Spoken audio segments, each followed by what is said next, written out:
Answers sometimes feel so good to receive, don't they? You have been working and searching for so long, and then, it's there. They can bring us calmness and peace, clarity and comfort, or joy and a sense of satisfaction. It's the pursuit for answers that can sometimes get frustrating and just frankly exhausting. Well, the Toddcast is a place that maybe you can glean some nuggets of perspective that can easily apply to you in your position here at Joe Bullard, your home life, your marriage, your relationship with your child, or just somewhere in your everyday life. Remember, as our friend Andy Andrews says, the quality of your answers are only determined by the quality of your questions. Come alongside Todd and I as we explore topics that might not be what you're expecting.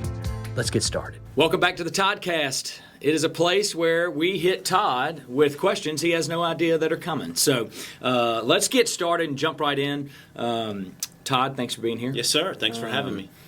So this is going to be a little bit, this may be on a lot of people's minds. Maybe not. I don't know. Maybe it's just on, and I don't know if this question could be on your mind, whether you have a faith, if you have a faith, if you don't have a faith. Right. But I'm curious on something that, you know, your profession, I mean, you're a pastor. Right. By profession, I mean, that's, it, Yeah. you know, you do corporate ministry, but you have a church. Yep. You lead a group of believers, Yeah. bringing in more believers daily. I would say that right now, we're living in a world, and I actually heard a preacher talk about this the other day, of just hostility. Like, there's a lot of hostility Right. in the world right now, and it really doesn't matter which. You know, so there's a lot of people on sides. Like if Yeah, we were sure. there's a lot of sidelines right now. Right. Like there's this sideline, this sideline. Put it in whatever context. Right. You could obviously the obvious one, political. But even business and I mean there's just a lot of Division. division, which kind of creates hostility. Mm-hmm. As a pastor, like as somebody doing this as a profession, what do you think about right now? Like, what about that hostility? Like, how do you? Does this question make sense? Like, Yeah. I'm just curious. Like, I don't know. How does that hit you? Like, describe the times right now through your eyes. Well, so first let me say I know that's a big question. No, it is a big question, but I think one of the fallacies that we have in our culture is that it's worse than it's ever been. You hear like that about. You hear that people kind of over exaggerate that a little bit. You think? Well, yeah, but I think it's because it's in our face. I mean, Yeah. you know, we've mentioned this before, but I mean, I just got an alert from a news organization. I mean, just now while we were doing this, right? Just buzzed me, and so it's in our face all the time. There's 24 news stations. There's your phone that's on you, you know, constantly, and there's all this stuff that's out there. There's social media, and so we're bombarded by it. But let me remind you, in Jesus' day, he lived in a small nation where there were at least 5 factions, and they were at times warring with each other. Yeah. Right? I mean, and almost always in tension. So I don't think that it's unique to our time. So I think that's where we start. The baseline is that humanity is broken, and that part of our brokenness is divisiveness. Now, I think it's amplified and magnified now with social media. Yeah. And so what used to be something that you could step away from, right? You could create a space where you didn't have to be in a divisive situation, and there wasn't so much negative and disunity. But now there's nowhere we go where that's not in your face. And I think that's a big difference. And so I think that what I encourage people So it's like the accessibility is yes, just much. So it's the same amount of divisiveness. It's just in your face more, which then creates more of an emotion around it. Gotcha. If that makes sense. Yeah, that does. Okay. So disunities, I mean, there's always been that. It's just now we feel it more. Mm-hmm. We see it more. It's in our face more often. And so you know, it's something that humanity has dealt with, but because of our situation, we have to learn ways to create safe space around our mental wellness on it. Mm-hmm. And so there's some ways to do that. One of the practices that Laura and I have started And this came out of there's a really good book called Practicing the Ways by John Mark Comer, who's just this really interesting guy who Practicing the Ways? Yeah, and it's about spiritual practices. Okay. And one of his big things is Sabbath. So his whole faith community, and it's not a large one, it's it's a couple of few hundred people. Their whole community practices a Sabbath. At sundown on Friday to sundown on Saturday, they put away their phones. They turn off the television. They spend time in community. They'll go work out or go. So this is like a church body that exists. Okay. Yeah. And so they encourage everybody in that church body to do it, but his leadership team does it together. And so they create space for community, for quiet time, for play. Like we're gonna, if you're into jogging, this group of people goes and jogs. If you're into whatever, so they activities, some sort of play. So, but they disconnect completely, right? And I think that there's something healthy about that. I think we have to build into our daily practice disconnecting, right? Disconnecting from the noise. I think we have to build into our weekly practice disconnecting, and I think we have to build into our life some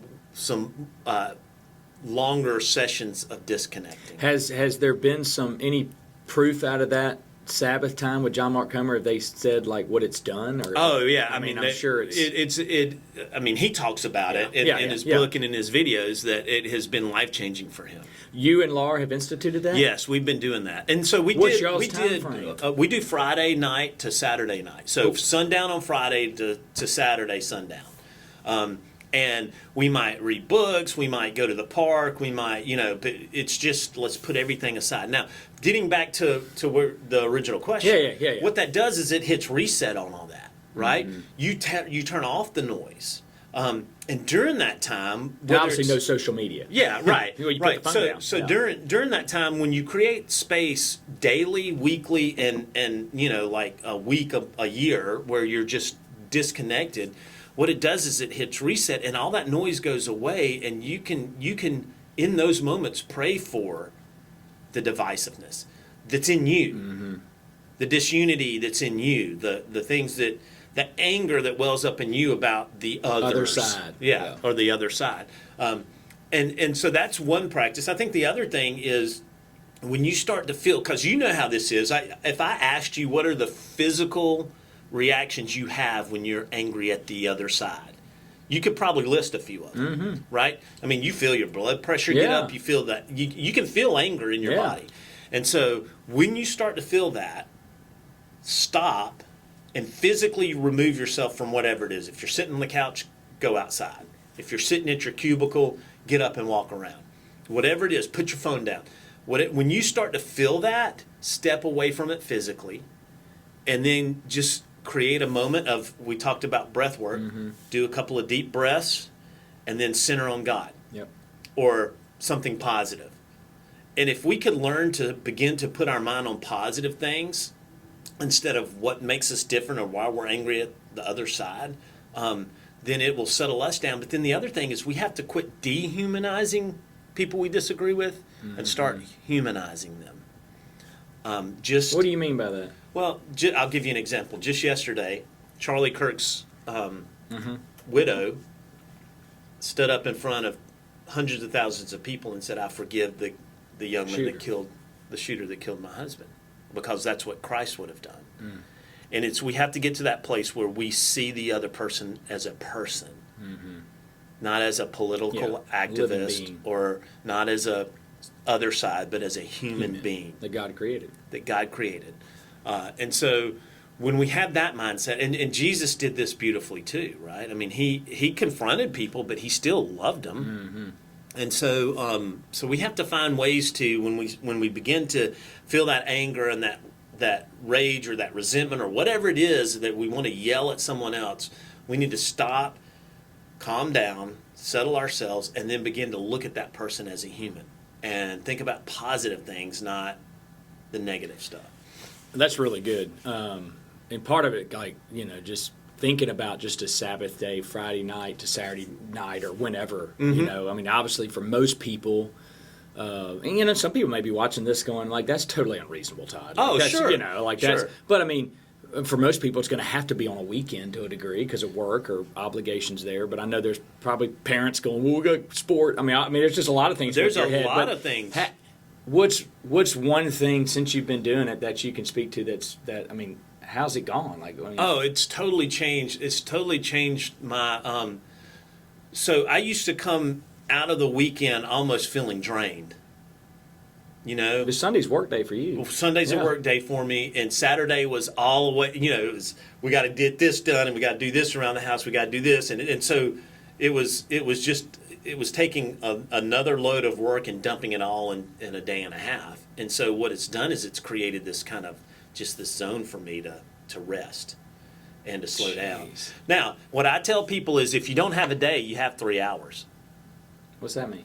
If you don't have a day to give to Sabbath, you can find 3 hours. Gotcha. Yeah, so that's kind of what that's your comeback to people that say, I don't have a day. Yeah, well, you can find 3 hours. Yeah, and if you're not working on Sunday, make it Sunday. I mean, I work on Sunday. Yeah, so you can't be Sunday. Right. Well, that's what I was saying. I mean, I know what most of these people are thinking. But like, Alabama plays on Saturday, right? Right. That's not an option. I mean, immediate cut off. Right. But maybe that could be part of your play. I don't know. But it can't be because it's probably too emotional for a lot of people. That's interesting. I heard a guy say one time, and I'm trying to remember who this was, but speaking to the Sabbath, and I appreciate you bringing that up. But he said, if there's one spiritual practice that I do that's the most important, it was the Sabbath. Yep. And John Mark Comer says it's that, and for some people it's that and solitude. And this person that said it was like somebody I really respect, and they felt like they're really walking alongside, and they do several spiritual practices. Yeah, but it just struck me. I was like it was one of those things. If you had to take all my spiritual practices away, what's the one I'd hold on to? The last take it away, and he said it was Sabbath. Well, and I'll end with this: that generally the practice that you're going to get the most out of is the one that's hardest for you to do. That could be fasting for me. That's interesting. Well, that's really good. I appreciate it. It's just timely. I say it's timely. It just feels timely right now to kind of talk about some of this stuff. Yeah. So, Todd, thanks for being here. Yes, thanks sir. for always just sharing openly and honestly with us. So, thank y'all for tuning in. Till next time, take care.